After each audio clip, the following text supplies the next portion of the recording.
Dès que nous avons appris le secret d'entendre la voix de Dieu, toutes nos questions, si difficiles qu'elles soient, trouvent une réponse et tous nos problèmes, quelque peu compliqués qu'ils puissent être, sont résolus.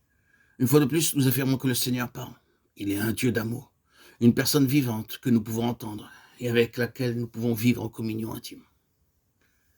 Il y a une époque dans ma vie, nous dit frère Maxime, au cours de laquelle j'avais l'habitude de dire dans ma folie, dans mon orgueil, il n'y a pas de Dieu.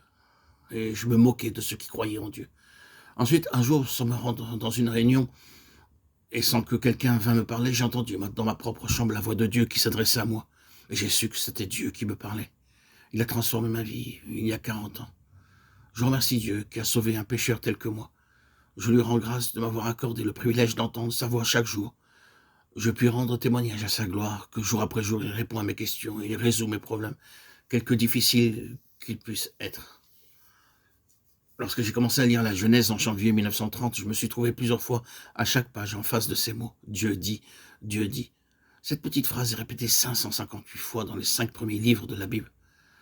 J'ai commencé à alors souligner ma Bible et je me suis dit, si Dieu parle, je dois écouter. Et tout en lisant, je priais.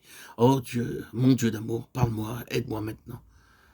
Ce que je vous dis là, je le dis en puisant dans ma propre expérience et non pas dans celle des autres. En étudiant les différentes portions des Écritures, nous pouvons voir comment Dieu est entré dans la vie de beaucoup d'hommes et de femmes d'autrefois et leur a permis d'entendre sa voix. Dieu utilise de nombreux chemins et circonstances pour nous enseigner à connaître ses voix. Qu'il veuille enseigner à chacun d'entre nous le secret d'entendre sa voix douce et subtile.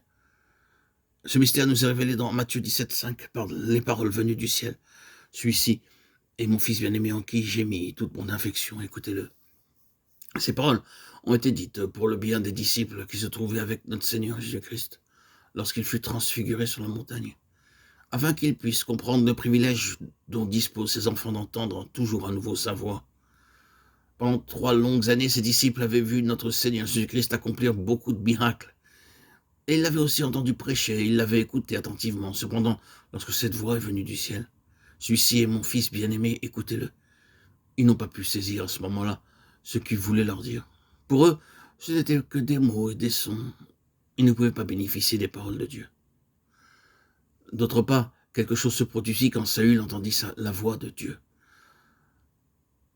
Lorsque Saül et ses compagnons se trouvaient sur le chemin de Damas, acte 9, ces paroles vinrent clairement à lui. « Saül, Saül, pourquoi me persécutes-tu » Or les compagnons de Saül ont entendu la voix, mais pas les paroles. C'était pour eux comme le bruit du tonnerre, mais Saül put demander « Qui es-tu, Seigneur » Le Seigneur répondit « Je suis Jésus que tu persécutes. » Alors Saül poursuivit « Que veux-tu que je fasse » Saül questionna Dieu parce qu'il avait entendu sa voix. Mais pour ses compagnons, la voix ne transmettait que des sons.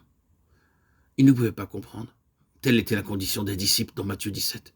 Ils avaient entendu beaucoup de sermons, tout simples, mais ils n'avaient pas pu en saisir le véritable sens.